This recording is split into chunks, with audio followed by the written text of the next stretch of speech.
Hello friends, मैं doctor PS. Tiwari, आप सभी का स्वागत है। दोस्तों, आज का हमारा टॉपिक है ग्राइंडिंग ऑफ टीथ। आज मैं आपको ग्राइंडिंग ऑफ टीथ की टॉप होम्योपैथिक दवाई बताऊंगा। चलिए शुरू करते हैं।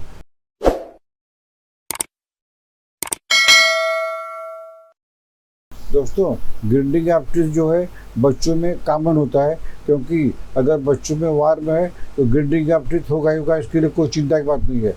लेकिन यही चीज़ अगर एडल्ट में हो जाए और रेगुलर होता रहे तो आपको चिंता करने की ज़रूरत है। तो आप इसको इग्नोर नहीं कर सकते, क्योंकि एडल्ट में अगर ग्राइंडिंग ऑफ टीथ हो रहा है तो इससे आपको वेरियस कॉम्प्लिकेशन हो सकता है।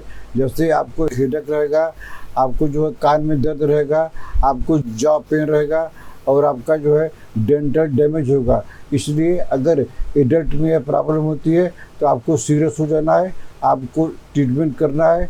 अगर सिम्टम आपका मैच करता है तो आप दवाई कीजिए। तो चलिए शुरू करते हैं।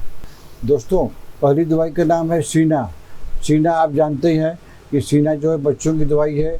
विशेषकर अगर बच्चे के पेट में कीड़ा पड़ गया है तो grinding of teeth in children तो आप सीना 30 दीजिए, 2-2 बूंद करके दिन में 3 बार लगातार कम से कम 1 महीना दीजिए, तो बच्चे का कीड़ा निकल जाएगा और बच्चे का जो ग्राइंडिंग ऑफ टीथ है वो ठीक हो जाएगा। दोस्तों, अगली दवाई का नाम है सेंटोनिन 30। इसको भी जो है ग्राइंडिंग ऑफ टीथ के ऐसे केस में देते हैं जब वार्म है, वार्म का इन्फेक्शन हो जाए, माने कई वार्म हो जाए, उसका अंडा हो जाए, फिर वार्म हो जाए, माने वार्म का इन्फेक्शन हो जाए, हमेशा मल्टीप्लाई करते रहे, तो सीना काम नहीं करेगी। इसके लिए जो है आपको सेंटोनिन 30 पावर में, ये आपको कैसे मालूम पड़ेगा, क्योंकि सीना देने के बाद में आपको आराम नहीं हुआ है और बच्चे के पेट में दर्द हमेशा हो रहा है, जी मिचला रहा है, खाना नहीं खा रहा है, उल्टी कर रहा है, इसका मन कि वार्म में इन्फेक्शन हो गया है। तो ऐसे बच्चों को आप जो है सेंटोनिन 30 2-2 बूंद करके दिन में 3 बार 1 महीना तक दे दीजिए। बच्चों का यह प्रॉब्लम हमेशा के लिए ठीक हो जाएगा। दोस्तों, अगली दवाई का नाम है कैमोमिला 30। इसको हम ऐसे केस में देते हैं जब ग्राइंडिंग ऑफ टीथ है और पेशेंट एंगर पर्सनालिटी का हो। पेशेंट जो है, चाहे बच्चा हो चाहे एडल्ट हो, गुस्सा बहुत ज़्यादा लगता है और ग्राइंडिंग ऑफ टीथ होती है। ऐसे एडल्ट को या बच्चों को कैमोमिला दीजिए। कैमोमिला 30 2-2 बूंद करके दिन में 3 बार बच्चों को दीजिए।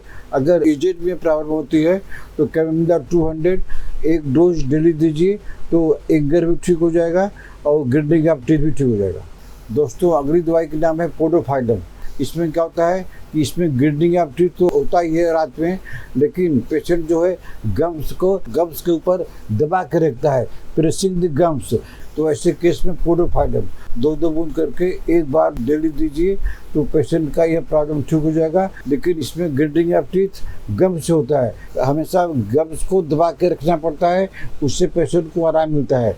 तो जब तक दबा के रखता है तब तक ग्राइंडिंग नहीं होती है, और जब दबाना छोड़ दिया गम्स को तो ग्राइंडिंग होने लगती है। तो ये प्रॉब्लम जो है ग्राइंडिंग ऑफ टीथ की ठीक हो जाएगी। दोस्तों, अगली दवाई का नाम है बेदाडुना 200।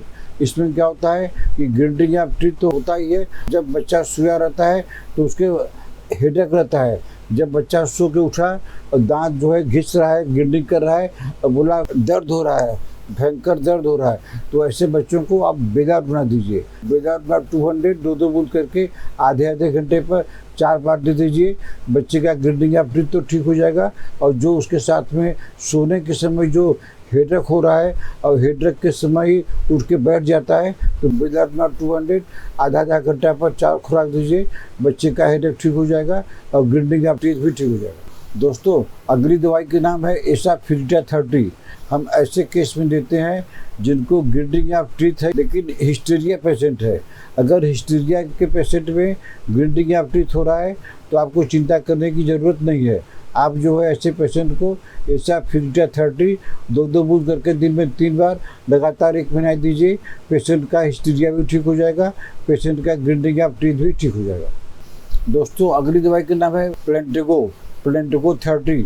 प्लेंटेगो 30 हम ऐसे ग्राइंडिंग ऑफ टीथ में देते हैं जिसमें दांत तो ग्राइंडिंग करता ही है, साथ में दांत में दर्द है, और दांत जो है सेंसिटिविटी है, दांत को छुआ भी नहीं जाता है, तो ऐसे केस में आप दीजिए प्लेंडेको 30 पावर में 2-2 बूंद करके दिन में 4 से 5 बार लगातार दीजिए, जब तक कि ग्राइंडिंग ऑफ टीथ ठीक नहीं होता है और दांत का दर्द ठीक नहीं होता है और दांत का जो है सेंसिटिविटी भी ठीक नहीं होता है। प्लेंडेको दवाई देंगे तो ये तीनों प्रॉब्लम जो है जड़ से ठीक हो जाएगी, लेकिन उसको आपको कम से कम 1 महीना तक देनी है।